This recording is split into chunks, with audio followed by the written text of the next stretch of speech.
All righty, gang. Here we go. It's Wednesday. So that means it's a Wednesday. So we always start the show talking about some Akuma products. For a few more people to get on here, we'll get going here. Thank you, everybody. Thank you so much for the outpouring of love. The tribute show I did with Pete and Rick down there at Let's Talk Hookup. Thank you all for everything. Thanks for all the messages. Thanks for all that. And then the other show I did with Phil Freeman at Freeman Adventures. That podcast is up and available over on YouTube. The outpouring of love for my father is mind-boggling, and my sister, my brother, and myself, and everybody in the family. We want to thank you all for your outpouring of love. Thank you very, very much. Dana Wharf Sport Fishing is going to be closed on Saturday to go celebrate my father's life. So, just so everyone knows, the whole landing, Dana Wharf Sport Fishing is going to be closed on Saturday. Amazing. Never close the place on a Saturday. Never close the place on a weekend. Are you out of your mind? But it's a perfect tribute to our father, our my children's grandfather, my grandson's great grandfather. It's a great tribute to the man. And thank you all for all the outpouring. And like I always say, if you haven't no idea of who my father was, go check out the podcast that I did with my father over at Your Saltwater Guide on YouTube, and you can see everything about the man. If you fish in the United States of America, you can correlate the fishing right back to my dad. He was working behind the scenes where no one has a clue what he was doing. He was so quiet and just back there behind the scenes doing all the stuff that needed to be done to make sure that we all were able to still fish in this great state, great United States of America. He was on all chairman of the board, on the board, on all the directors. He was there all the time, making sure we all got to fish. So big shout out to the old man. Big shout out to all of you for helping. Let us remember him. So today is Okuma Wednesday. So we always start off talking about some Okuma Fish Lab products, and today is no exception. We got this tight head prop bait. This thing is insane. The yellowfin have just been gobbling this thing up down here in Cabo San Lucas. They love this thing. They love this bait. Go to fishlabs.com. Check out the tight head prop baits. They got several different sizes, several different colors. This one resembles a little baby Dorado. They can't help it. They love eating this thing all day, every day. Cast it out in the dolphin pods, and you better hang on. They are on this thing. Today, we're going to talk about lobster. Tomorrow, I'm super busy. We're putting all the plans together for the celebration of life with my father. So we're just going to jump in here real quick. We're going to talk a lot about Promar products here during the seminar today. But one more shout out for my good buddy Greg over at Opsin Fluorocarbon. If you absolutely have to get a bite, you absolutely have to have Opsin. Opsin Fluorocarbon. There's never a time where you don't need fluorocarbon. I've never thought, man, if I just didn't have that piece of fluorocarbon, I would have got less bites. There's never that time going through my mind. So go to Opsin USA, order yourself some fluorocarbon. He has every different size known to man. You get this stuff, you're going to love it. It's clear. It's the kind of fluoro I use. You'll see it on all my videos. Go over there, check that out. And then last, before we start, go to my YouTube channel, subscribe, leave a comment at Your Saltwater Guide on YouTube. That will enter you into the contest to win the free trip on the Helena out of Dana Wharf Sport Fishing, Helena Sport Fishing in Dana Point, California. Calvin Cooper runs a phenomenal operation on the Helena. Him and I have teamed up to take one special person and their family or friends out on the Helena. If you want to win that trip on the Helena, you need to go to my YouTube channel, Your Saltwater Guide, subscribe to the channel, and leave a comment. And then Kelly's going to read all the comments, and she's going to pick the very best comment from the person who leaves that best comment. But you have to be subscribed also to my channel, Your Saltwater Guide. And then you will be entered into that And I'm going to give away a 3/4 day trip on the Helena, all expenses paid. If you need rent rods, I got you covered. If you want food, I got you covered. Beer, soda, whatever, I got you covered. A day, 3/4 day fishing on the Helena out of Dana War Sport Fishing. We'll figure out a date after we figure out the winner. We're going to give that trip away on March 1st. So stand by. Kelly will be on here March 1st to tell you who wins that trip. Now, like I promised a lot of people that saw me in the last few days, today's show is all about lobsters. This time of year is the very, very, very best time of year to go hoop netting for lobsters and go diving for lobsters. I'm going to probably piss off a lot of people right now, but if the Fish and Wildlife was paying attention, lobster season should close in February, not in March. Now's the time where they all start to spawn and they start to get into their little caves and their little holes and they get ready to start to spawn. You'll see from today forward when you catch lobsters, you're going to notice that they're just starting to get their egg sacs and they're just starting to spawn. That is good news for us that love to hoop net because that means I don't know if any of you have ever spawned, but I'll tell you what, whenever I spawn, I can't think of anything else. I lose control of everything, and all I want to do is spawn. And that's what happens when these lobsters get into that spawning mode. They're going to walk right in to your hoop net. They're not going to be very cautious. They're going to walk right in. They're going to walk right into your hoop net. So you want to make sure that you're out. If you've been waiting or you've been thinking about hoop netting, you have your own private boat, or you want to go on the Gale Force up there in LA Harbor, Long Beach, or if you want to go out San Diego on one of those boats, or Marina Del Rey, or whoever's running charters. If you want to get on a boat right now, from now until the end of the season, till the middle of March, is going to be the best time to go because it's spawning season for these things, and they get wound up tighter than a drum, man, and they get in that shallow water. This time of year is the best for shallow water hooping. You want to know the spots, you want to know where you should be, all those things. You want the game plan for this weekend? Where should I go hoop netting? The only place you're going to get anything like that is over at my website at yoursaltwaterguide.com. I cover everything. I give you all the spots, where to fish, how to fish, what to fish for, when to fish for them, all those things over there on Your Saltwater Guide. You want to check out the website. It costs a whopping $4.99 a month. I don't even know why you would think about it. Knowledge is key when you're going fishing, and you want to be able to know what's going on when you go out there on the water. So that's why Your Saltwater Guide is so important to have in your tackle box. So let's talk about lobsters. Justin, there you are over there. He won the trip last year on the Helena. He can tell you how cool it was. It's an actual, all the things I talk about that I give away. And there's plenty of people on the show watching every day that can tell you they've won tons of stuff. I give away so much stuff every year on this show. But this is a big one, this free trip on the Helena. And Justin took his family out. They had the time of their lives, and now his kids, you can't get the fishing poles out of their hands. They love to fish. So here's the deal on the lobster gang. There's a few things that are crucial that you need to know. And we're going to give up some secrets that are you only can get them over on my website. And I know there's a lot of copycats out there doing stuff on the internet now, but I'm going to just help you out here. The California sea lion is one of the biggest problems when we're hoop netting. So it's crucial to make sure you have some of those seal-proof bait tubes that Promar Ahi sells. Go to Promar, go to their website, check out the seal-proof bait tubes. And then I also show you on my website how to make the ones that I use. And hopefully Promar starts using those ones soon, starts making the black ones. Because the California sea lion is a very visual animal. If you've seen a sea lion before, they have a very big, large black eye on each side of their head. That eye they use for fishing at night. Sea lions basically fish at night. So that eye works really well, and they can see your bait tube, or they can see your bait cage.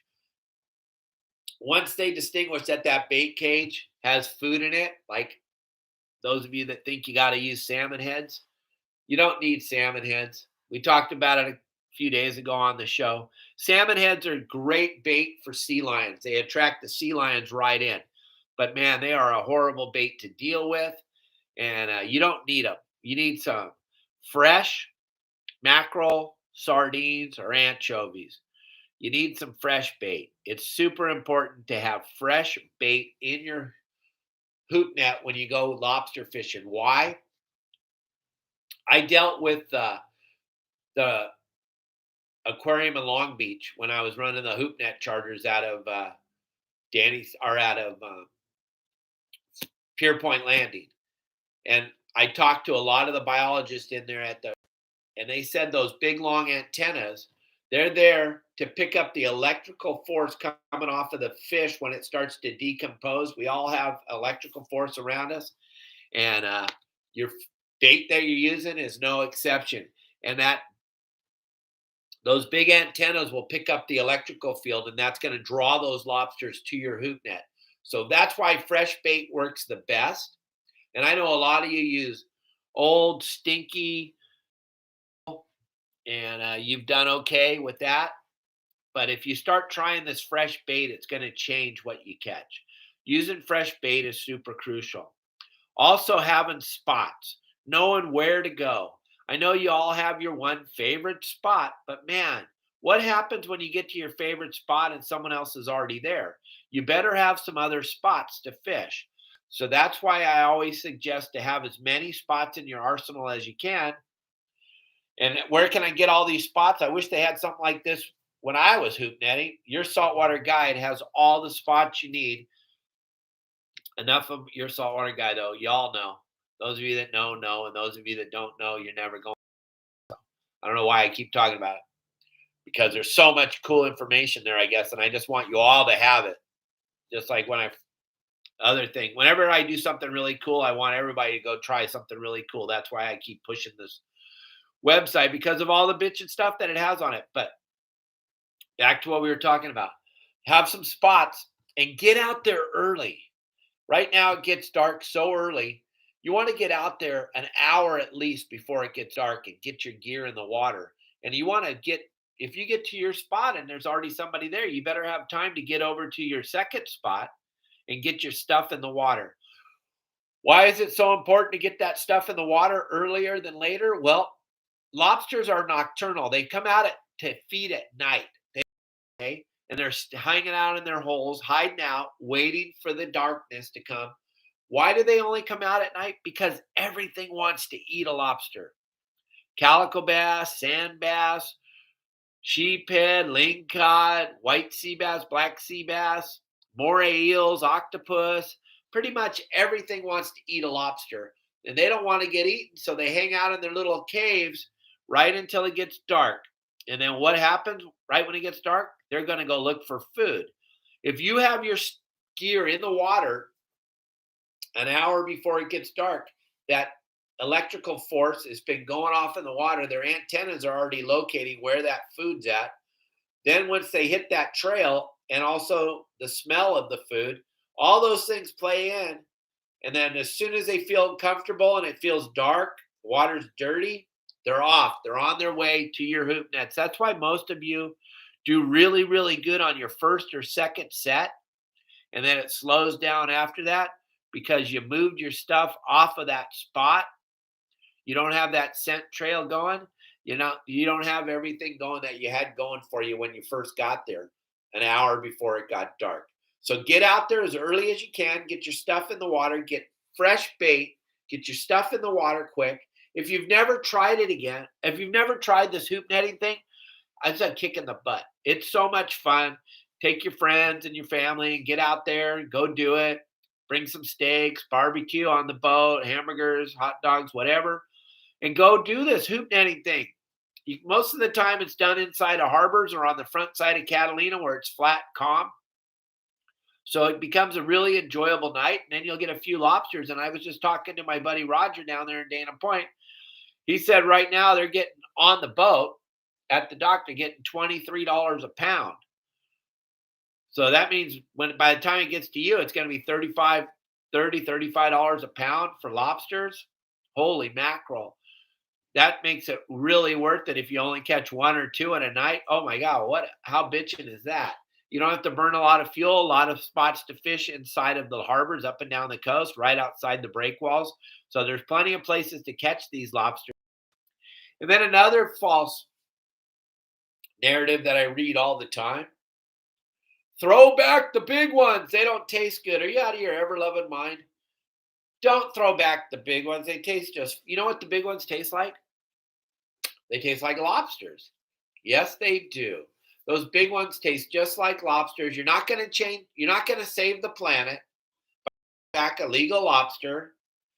You're just not. Because think about this. If you have the greatest night hoop netting, let's say you go with Justin tomorrow night. You have the greatest night in the history of hoop netting. You know how many you're allowed to have? 7. That's it. Just 7. It doesn't matter. You could be the greatest night of hoop netting. Your first pull, you caught 7. You're done. You can't catch any more by law. That's it. You're not going to affect the population of the lobsters in the ocean with a hoop net. You're not that good. I'm not that good. You're just not that good. Now, there are people out poaching, and they're going to get caught. But you don't want to be part of that. But I'm telling you, what we normally do is if we have a really good night, we'll cull. We pull up the hoop net. We got 7 for each person. We pull up the next hoop net, and it's got some more in there, but it's got some bigger ones. We'll take the smaller legal ones, throw them over the side, put the bigger legal ones in the bait tank. By law, you can have in your possession 7 lobsters per person. The minute that 8th lobster gets on the boat, throw the smaller one back, put the bigger one in the bait tank. It's okay to take big lobsters home and eat them. You're not a criminal. It's a legal lobster. You're not going to affect the population of lobsters in the ocean. You're just not. I'm sorry. That's silly. If that's what you're worried about is affecting, maybe you shouldn't even go lobster fishing. Maybe you should go stay home, eat some tofu or some soybeans, and don't be messing with the lobsters. If you're worried about the population, leave that to some of us that know where they live, and we're not worried about the population. I'm just trying to say that it's okay to take legal lobsters home. You're not going to hurt the population. If the commercial guy goes out and has the greatest day of his life, he can have as many as he wants. He can have 1 million tonight. It's not going to happen. But they've been catching lobsters in the same places for 100 years. There's still plenty of lobsters. If you want to see something cool, go to Dana Point and go hoop netting on the breakwall there. Average night, you can catch 100 short lobsters on an average night. That tells you the population's just fine. There's that many shorts at Dana Point alone. Go to San Clemente Island and drop a hoop net in Pyramid Cove. Every hoop net comes up with 20 or 30 short lobsters in it. There's millions and millions of lobsters. So you're not going to affect the population with a hoop net. All right, I'm just trying to help. That's all I'm trying to do. Another thing is once you find an area where they're crawling, make sure the minute you get your hoop net on the boat, you shake it out. Someone's there to measure the shorts and throw them back and put the legal ones in the bait tank. But get that hoop net back in the water as quick as you possibly can. I see so many people spending so much time pulling the lobsters out one at a time and trying to measure them. Man, dump that net out. Throw the shorts over the side. Get the net back in the water so it's fishing for you. They're crawling. And they're going to be crawling right there because that's where the food was. So you want to get that hoop net back down on the bottom as quickly as you possibly can because that's where you're going to catch them, on the bottom. They're not going to crawl up onto the boat and crawl in the hoop net. So you got to get those nets in the water as quick as you can. How long do I let them soak? Just got to ask that question over here on TikTok. When we put them in the water an hour before it gets dark, as soon as it gets dark, we start pulling. As soon as it gets dark, I start pulling. And if they're crawling, we have 10 hoop nets because we're always going to fish on a boat with 2 of us. Never going to go by ourselves. We're not on a kayak. We're not on a rowboat. We're always going to take a friend. We're always going to have 10 hoops. The minute we get through pulling all 10 of them, we're right back on the first one again. If they're crawling, if they're not crawling and we have to move the stuff around because there's no lobsters crawling at that spot that day, then we'll leave them back in the water for another 45 minutes. But if I pull my hoop nets because I put them in a good spot the first time, I'm burning through the gear. I'm going right back through it again, because by the time, if you think about this, if you're catching lobsters and every net has some lobsters in it, by the time you go from 1 to 10 and go back again, it's already probably half an hour, 45 minutes. So number one's already been soaking, plenty time for them to crawl back in there again. You want to try to number your nets, put a number on each buoy so you know, because when it gets confusing, when you're catching lobsters and it's really good crawl and you're burning through your gear, sometimes you'll pull number 7 twice on accident because you don't remember if you pulled that one or not, and you threw it right back in the water again. So what we try to do is number them. Put a number on each buoy. That way I know if I've already pulled number 5, I'm not pulling it again. I'm going to pull number 6, and then I'll pull number 5 the next time around. But all these things matter, and all these things will change what you catch, and all these things will help you in the future when you're out hoop netting. Where can I get all this gear? Promar.com. Go to promar.com, look at their store, all the stuff they have to offer there. With the ambush nets are my favorite. They're rigid, they stand up. I've caught plenty in their flat nets too also, but the ambush nets help because they allow you to make a mistake, stop pulling for a second, things like that. So I like the ambush net. I like to have a buoy with reflective tape on it and a hole drilled in it. All these things are available over at my website, show you what I'm talking about. But I like to have that buoy with a weight on the bottom and a light stick on the top, and then reflective tape on it so I can see them with the spotlight from a long ways away. When I hit them with the spotlight, you can see the reflective tape way farther away than you can that little Siloom light stick. So all these things matter. All these things will help you. But the last thing I'm going to leave you with is, when approaching your gear, always back into it. Always, always, always back up to it. I see a lot of guys when I go with them on their boat, they drive forward on it. That's the worst thing in the world, because at the last second, you're not going to be able to see the buoy anymore because of the flare of your bow. And now it's lost and you're yelling at your friend, "Where's that rope? Where's the rope?" And then bam, it's in your propeller. I spin the boat around. I don't care if I'm on a 20-foot Boston Whaler, if I'm on an 80-foot Viking. I'm backing into all my gear. I'm constantly backing into the gear, getting it on the flat part of the boat, the back end where the propellers are. See which way the ropes land with your spotlight, then spin the boat around and back up to it. Hook it with the boat hook or a gaff, and then tap the boat in forward for just a split second, just to get that momentum from it going backwards on the net. Tap it in forward. That'll blow that rope out from underneath the boat. You won't get it caught in your propeller. And then pull the hoop net up, dump it out on the deck, throw the hoop net back in the water, measure your lobsters. Hopefully this helps you all out. Don't forget the contest. Go over to my YouTube channel, Your Saltwater Guide. Subscribe to my channel, leave a comment. You could win that free trip on the Helena, the 3/4 day trip. Thanks for joining us today. I'm very, very busy for the next few days dealing with my dad's celebration of life. So I will be back with everybody on Monday. I'm sorry we didn't do any shows this week. It's a very, very busy week for me and my family. Thank you all for your condolences. Thanks for all the love that you've poured out for my father. He was a hell of a man. Check him out over at my YouTube channel, Your Saltwater Guide, tribute to Don Hansen. Phil Freeman's podcast, Freeman Adventures, tribute to my dad. And Let's Talk Hookup, the app. You can listen to the show on Sunday, tribute to my dad. Check it out. Thanks for joining us today. I'll be with you Monday. Have a great weekend. Be kind to each other. Turn off the news. It's not as bad as they're making it out to be.